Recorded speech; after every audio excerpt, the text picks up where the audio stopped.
Hi guys, sorry to interrupt your viewing, but please subscribe to the channel and like this video. Thank you. The place they picked was exactly what you would expect from a family that cared more about appearances than comfort. The kind of spot where the walls were decorated with fake ivy and gold-framed mirrors, and the eggs Benedict cost as much as a tank of gas. I showed up 10 minutes late on purpose, stepping over a puddle of last night's rain at the curb, watching my reflection ripple like it was laughing at me before I even got inside. The hostess, a girl who looked like she would rather be anywhere else, led me to the back where they had already claimed the largest table near the window, just to make sure everyone passing by could see Richard Jennings and his beautiful, perfect family basking in the Sunday morning glow. Dad looked up first, his mouth already twitching like he was about to say something sharp, but Mom beat him to it, throwing her arms open and chirping, "Oh, Laura, you made it, honey," like I was a dog that had finally come home after digging through trash. Nate was too busy checking his reflection in the back of his spoon to say hello, but that was fine by me. I slid into the empty seat next to Mom, ordered a black coffee from the waiter without even looking at the menu, and leaned back, soaking in the warm, suffocating air of family obligation. They started in right away with the small talk, which in my family meant listing achievements like stock prices and subtly shaming anyone who wasn't pulling their weight. Nate was the golden boy, of course, talking about expanding the Jennings legacy. God, he actually used those words, with a smirk so wide I thought it might crack his smug face in half. Dad nodded along proudly, sipping his overpriced mimosa, throwing in little gems like, "That's how a real businessman thinks," and "You've got the killer instinct, son," just loud enough for the surrounding tables to hear. I stirred my coffee slowly, watching the cream swirl into a storm cloud, and waited for the inevitable shot. Dad never could help himself. It came after the plates arrived, after the first clinking of forks and the second round of drinks, casual as anything, tossed out between bites of avocado toast. "You know," he said, spearing a piece of fruit like it owed him money, "some people just aren't cut out for this kind of work. You have to be tough. You have to be logical. You can't let emotions get in the way." Mom gave a little TSK, a gentle slap on his wrist like she always did when he was about to cross a line, but he plowed on, grinning now because he knew he had an audience. "That's why we trust Nate to take over when it's time. No offense, Laura, but you always were a little, well, sensitive." I smiled then, a slow, lazy smile that I knew would piss him off more than anything else. I raised my cup, sipped my coffee, and said nothing, letting the bitterness fill my mouth, keeping my hands steady even though my pulse was hammering against my ribs like a trapped bird. Because here's the thing they didn't know, the thing that made this whole little brunch theater almost hilarious, if you could ignore how much it still hurt. 3 months ago, while they were busy grooming Nate to be king of their crumbling little empire, I had been making moves of my own. Quiet, careful, lethal moves. Moves they would never see coming because, in their eyes, I was still just the emotional girl who cried during Pixar movies and took too long to pick out a pair of shoes. I glanced at my watch, a cheap black Casio that didn't match the designer bracelets dangling off Mom's wrist, or the Rolex Nate flashed every chance he got. It was almost time. I could feel the buzz of it under my skin, like static electricity before a storm. Across the street, just barely visible through the sun-drenched window, the new banner was being unfurled. The same spot they had spent the last 5 years trying to crush. The same competitor they joked about, dismissed, laughed off in drunken rants at Christmas. The same little shop that had just been bought, remodeled and reborn under a new name. Under my name. I took another sip of coffee, slower this time, letting the moment stretch out sweet and taut as caramel. They kept talking, oblivious, like bugs crawling on a windowsill while the shadow of the boot falls. Nate was droning on about a new marketing campaign he was planning. Dad was nodding like a bobblehead, and Mom was cutting her pancakes into perfect, bloodless squares.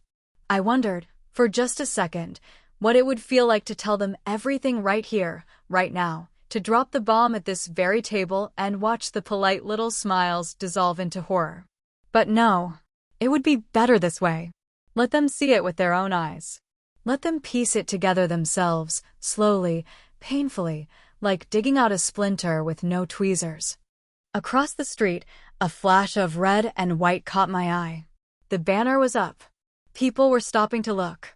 I caught a few of them pointing, craning their necks to get a better view. Good. Let it build. Let it burn. I leaned back in my chair, draping one arm casually over the backrest, feeling the familiar weight of old grudges settle comfortably on my shoulders. I had waited a long damn time for this. Sat through 1,000 little cuts, a million tiny humiliations, and smiled through all of it because I knew, deep down, that one day they would underestimate me one time too many. And that day was today. I crossed my legs, tapped my foot against the polished floor, and waited for the show to start.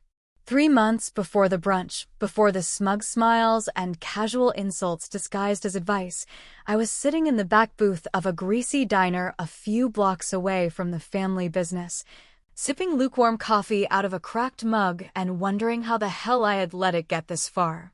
The rain outside blurred the neon lights into smeared ribbons across the window, and for a second, I let myself imagine what it would feel like to just stand up, walk out into the night, and never look back, no explanations, no goodbyes.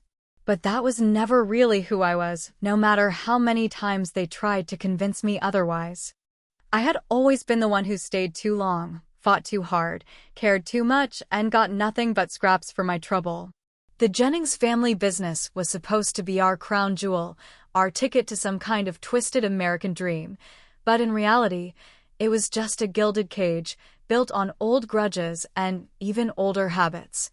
Dad ran it like a goddamn kingdom, with Nate as his spoiled little prince, and the rest of us, meaning me, expected to smile and curtsy and pretend that everything was just the way it should be. I had spent years trying to play by their rules, trying to impress them with ideas they would nod at politely before tossing in the trash the second my back was turned. I worked harder, stayed later, took on every miserable task they threw at me, hoping that maybe, just maybe, one day they would see me as something more than the too emotional daughter who needed constant supervision. It never happened. It was never going to happen. The realization hit me somewhere between balancing another stack of quarterly reports nobody read and sitting through another meeting where Nate pitched the same stale ideas Dad praised like gospel. One night, after a particularly brutal argument where Dad actually said, "You'll never have the balls to run this place," I walked out into the parking lot and sat in my car for almost an hour, engine off, listening to the rain drum against the roof like an old war song. Somewhere in that heavy, wet silence, a tiny, vicious part of me finally woke up. It didn't want their approval anymore. It wanted something better. The opportunity came faster than I expected. I had always kept an eye on the shop across the street, Keller's Goods and Gifts, a scrappy little place that somehow managed to stay alive despite Dad's best efforts to bury them under marketing campaigns and predatory pricing. The owner, Mr. Keller, was old school in the best way, stubborn and proud, but even pride had its limits. Word started circulating that Keller was thinking about selling, maybe moving down south to be closer to his grandkids. When I heard the rumor, it felt like the universe had cracked open a door just wide enough for me to slip through if I moved fast enough. The next day, I skipped out on a family meeting Nate had scheduled, some brainstorming session about holiday promotions that sounded like a slow, painful death, and went to see Keller myself. He was sitting behind the counter, reading a battered paperback and sipping tea out of a mug that said "World's Okayest Boss." He looked up when the door chimed, squinting like he wasn't sure if I was real or just another ghost from his past. I told him I was interested in buying. He laughed for a full minute straight, then stopped when he realized I wasn't joking. We spent the next 2 weeks dancing around numbers, terms, and quiet admissions of exhaustion. I dipped into every resource I had, which, at the time, I thought was around $8,000 in savings, but if I'm being brutally honest, when I finally sat down and counted, it was closer to $5,000. Just one of the many lies I told myself to stay brave. It wasn't enough, not even close. So I took out a loan under a different LLC name, something anonymous and boring like Riverstone Ventures, and bet every last shred of security I had on the slim chance that I could pull this off before Dad and Nate caught a whiff of it. There were nights I lay awake staring at the ceiling, heart pounding so loud I thought the neighbors might complain, wondering if I had finally lost my damn mind.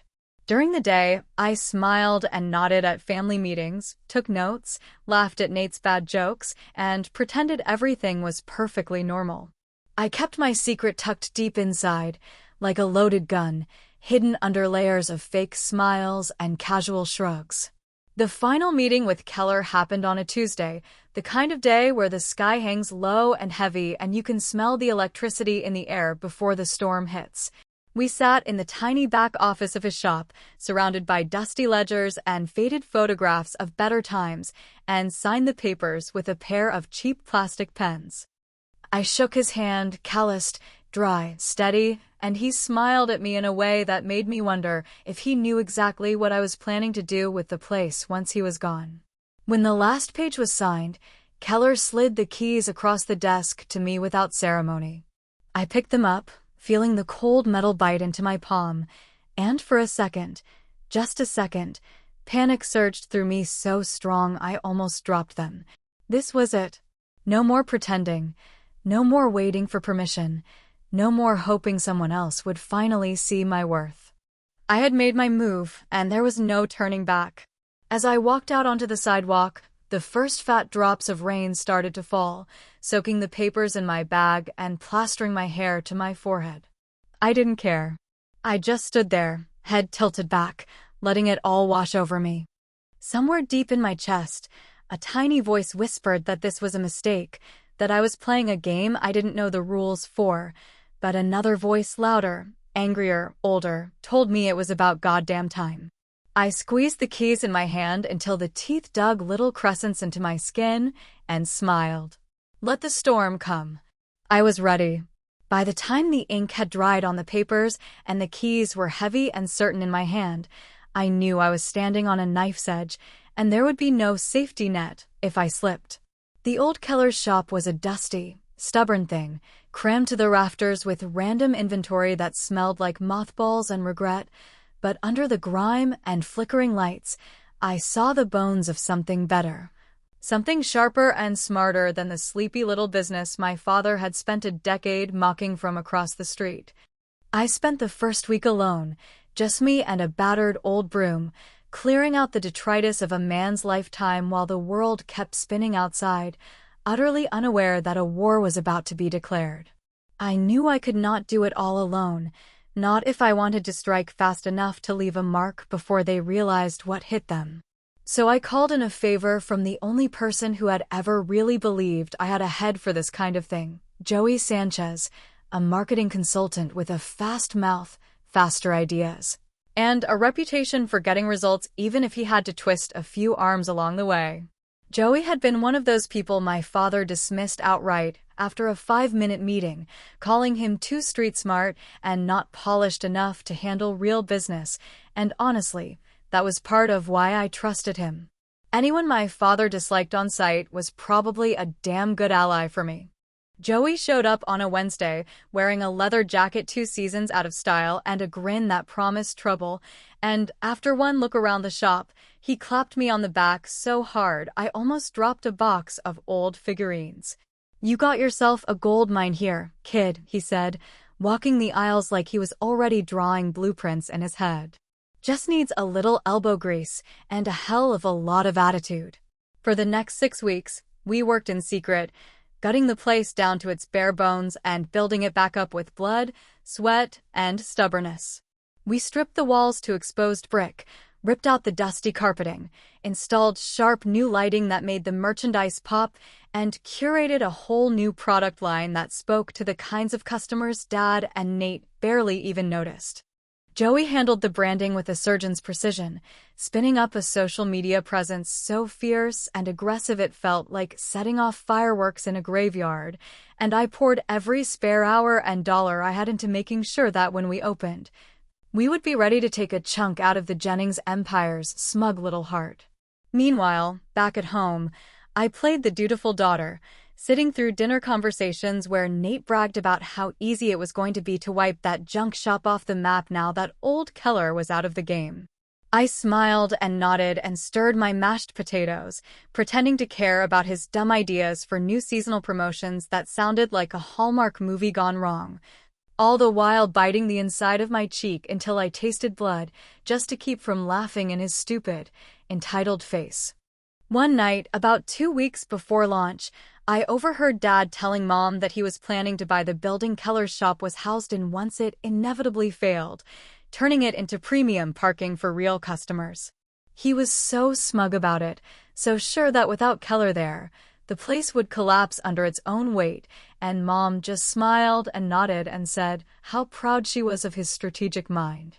I stood in the hallway outside the kitchen, hidden by the dark, and felt a slow, cold fury settle into my bones, the kind of rage that doesn't burn but freezes everything inside you solid and sharp. I worked harder after that, pushed Joey harder too, until we were both running on caffeine and spite, crashing on the battered couch in the office for a few hours at a time before getting back up and hammering at it again. I knew that if I wanted this to work, if I wanted to hit them where it hurt the most, it had to be perfect. Not good. Not decent. Perfect. No room for doubt. No room for failure. The night before the brunch, we stood outside the shop at 2 a.m, staring up at the big, empty facade where the new banner would go, and Joey clapped his hands together and said, "Tomorrow's the kill shot, baby. You ready?" I nodded, too tired to even find words, feeling like every nerve ending in my body was stretched taut enough to snap. He laughed and slung an arm around my shoulders, pulling me into a one-armed hug that smelled like sawdust and cheap coffee. "Win or lose," he said, "they're gonna remember this day." Now, sitting at that damn brunch table with the sunlight too bright through the window and Dad's voice a dull, droning hum in my ears, I felt the vibration of my phone against my thigh and knew it was time. I pulled it out under the table, thumbed the screen, and there it was, the alert from Joey. Banners going up. Right now. I glanced out the window just in time to see the first corner of the massive canvas unfurl, catching the breeze like a battle flag. The colors were bold and defiant, nothing like the safe, boring signage my family favored. I smiled so wide it hurt and took another slow sip of my coffee, savoring the last few moments of peace before everything changed. The seconds dragged themselves into hours as I sat there pretending to listen, pretending to laugh at the stupid jokes Nate tossed out like confetti at a dying parade, pretending that I did not feel my heart pounding so hard in my chest it was making my fingers twitch around the warm mug of coffee that had long since gone cold. I watched them through the safe screen of my own indifference, seeing how Nate leaned back in his chair like he owned the whole block, how Mom smiled that tight, brittle smile she wore when she did not want to show how tired she was of Dad's endless talking. How Dad himself sat like some crumbling monument to an empire no one cared about anymore, spearing bites of food without ever really tasting them, drunk on old victories and the idea of a future that was already slipping away right under his thick, stubborn fingers. I stirred my coffee for the 10th time, letting the cheap spoon clink against the side of the chipped porcelain, while outside, across the street, the banner finished unfurling in slow, dramatic motion, the wind catching it just enough to make it dance before settling into place. I caught the flash of bright red letters against crisp white canvas, bold enough to punch straight through the glare of the sun. One by one, the people at nearby tables began to turn and look, drawn by the movement and the sudden excitement, pointing, whispering, nudging each other like cattle sensing a change in the air. Dad noticed first, of course, because nothing piqued his interest faster than something he did not immediately understand. His eyes narrowed, his fork froze halfway to his mouth, and he leaned forward slightly, peering out the window like he was trying to read a map written in another language. Mom followed his gaze, her hand fluttering nervously to her throat in that automatic little gesture she had whenever things felt like they were spinning just slightly out of her control, and Nate, lazy and smug, turned last, squinting like the sunlight was personally offending him. For a moment, there was nothing but silence at our table, a rare and beautiful thing that I wanted to bottle up and keep forever. Then Mom's mimosa glass slipped from her fingers and shattered against the floor with a sound like a gunshot, making the people at the next table jump and turn to stare. Nate muttered something sharp under his breath, something foul enough that Mom's face blanched, and Dad, old, proud, unshakable Dad, went as pale as if someone had just driven a knife straight through the center of his perfect Sunday. Because there it was, in letters so big and bold they could not pretend they did not see it, could not tell themselves it was a coincidence or a joke or a misunderstanding. My name, Laura Jennings, owner and founder. Right there, blazing across the front of the newly renovated storefront like a brand burned into their history. For a second, just a second, I thought Dad might actually fall over. His face turned a shade of gray I had never seen before, his mouth working silently like he was trying to chew words he could not quite swallow. Nate was already on his feet, knocking his chair backward in his scramble to get to the door, spitting curses under his breath, a furious, helpless animal trying to outrun a trap that had already snapped shut.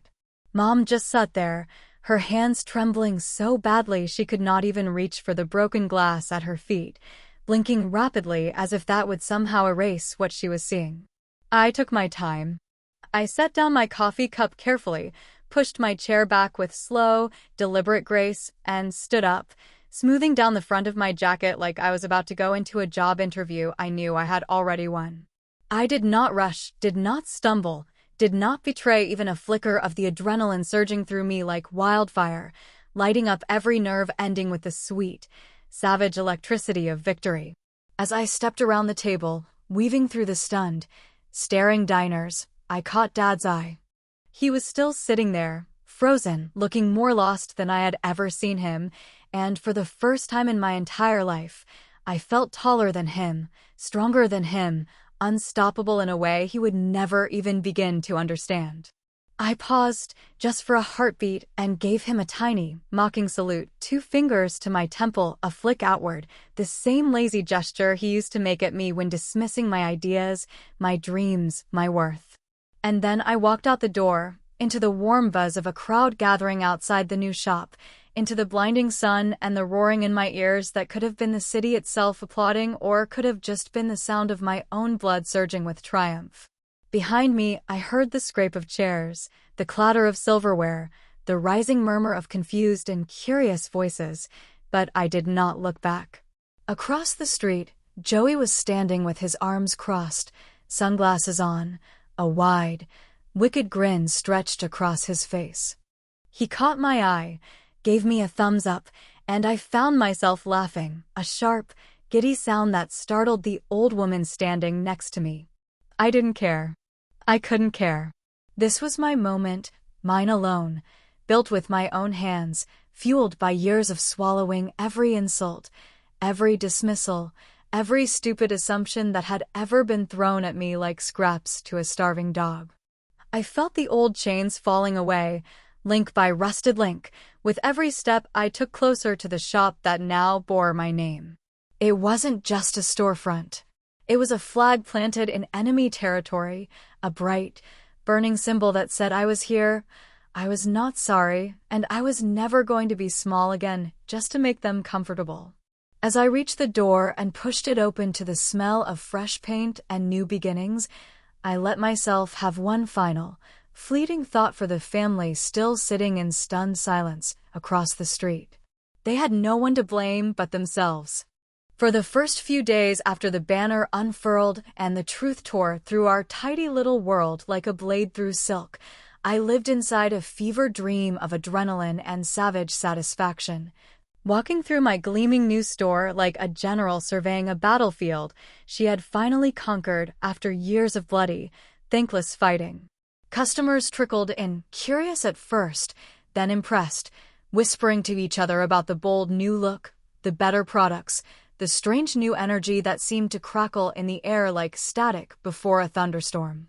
Every compliment felt like a balm on old wounds, Every sale like a personal victory scored against the years of contempt my family had layered over me like heavy, smothering blankets.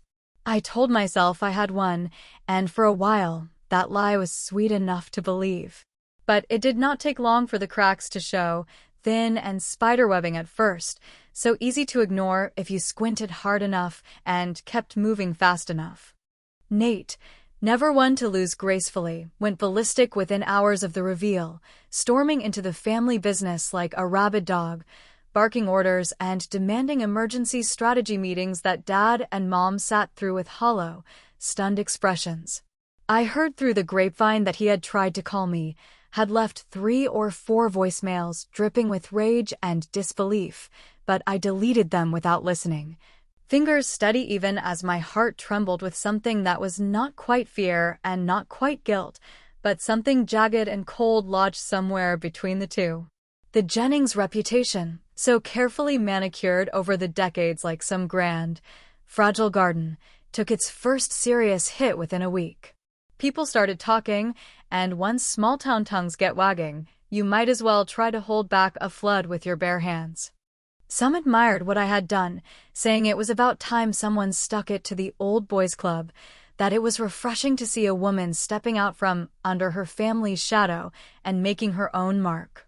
Others, too many others, whispered darker things, muttering about betrayal and disrespect and how it was not right, not natural, to turn on your own blood, no matter the reasons. Mom showed up at the shop on a Wednesday afternoon, her face pinched and pale under too much makeup, her hands clutching the strap of her handbag like it was the only thing keeping her tethered to the earth.